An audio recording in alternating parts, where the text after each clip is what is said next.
Yo, what is up guys? It is Samool back again with another Epic 7 triple video for you guys today.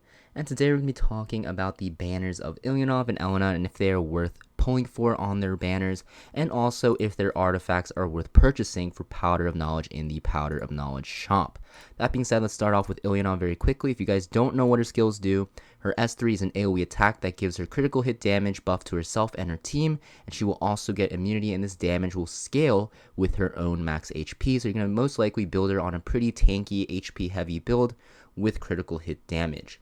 Next, we have her S2, guys. It is going to be a single target attack that inflicts injuries that will also give her a defense buff, and the damage will also scale with your own max HP, and the injuries that you inflict will also scale with how much damage you actually inflict with this S2. Next, we have our S1, guys. It is Rush, single target attack that will scale also with her max HP. So you kind of see a trend there. She's going to be a very max HP focused unit. And also, when you use her S1, you actually have a 50% chance to use your S2 instead of your S1. But this cannot trigger a dual attack, and this will not work on other dual attacks as well. So you can kind of see, her kit is nothing too special. She kind of just has like injuries, single target, and she's kind of annoying with that defense buff and immunity buff she puts on herself. But for the most part, she's pretty mediocre. You're not going to really use her in PvP at all. She's, mainly built for PvP because of injuries. But the thing is, like, she's not that great of a unit. The only area where I actually see her consistently is going to be like Banshee and like Wyvern one-shot teams and Asmodach one-shot teams. Their team comps built around Ilynav because of the critical hit damage buff she gives, which stacks with attack buff, which makes her a very, very good hunt one-shot unit. That being said, I don't think she's worth pulling for because she's so niche, and a lot of the times you don't really need her in your one-shot hunt teams anyway, so not really worth wasting your bookmarks for. Next, we have Elena, guys. So Elena, Ice Soul Weaver. If we look at her skills real quick, you can see her S3 is an AoE attack that will give her invincibility and effect resist increase to her entire team. So this is very, very good if you can cut in front of enemy units, because you can put that increased effect resist and invincibility to resist the enemy debuffs and the damage incoming following Elena's turn. Now we have her S2, guys. This is going to be the biggest reason why she's super strong.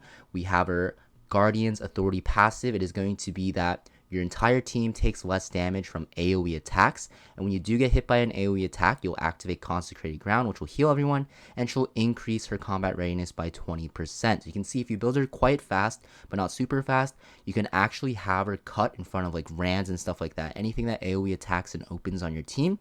And when she does cut and heal your team, she can activate her S3 after and put that invincibility and increase effect resist buff up, making it so that your team gets, pretty easily a free win against cleave teams. Next, we have her S1, guys, single target attack.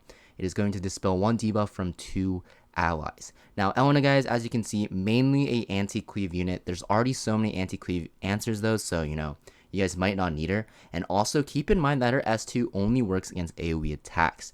Currently, cleaving, there's 2 options, right? You can go for the standard AoE cleave route, but most of the time you're going to see like Sids, Assassin Sids, Watcher Shuris, just single target cleavers that speed contest. So that means that Elena will actually not proc her S2.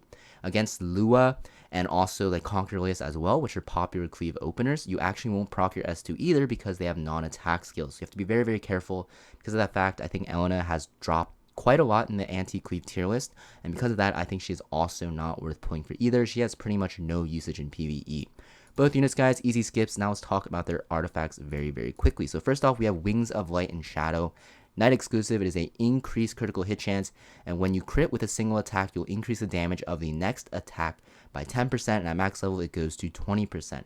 So, this isn't that great either. A lot of the times, any units that are knights that you're going to have activate secondary attacks are going to be on like counter set, like Charles, right, and stuff like that.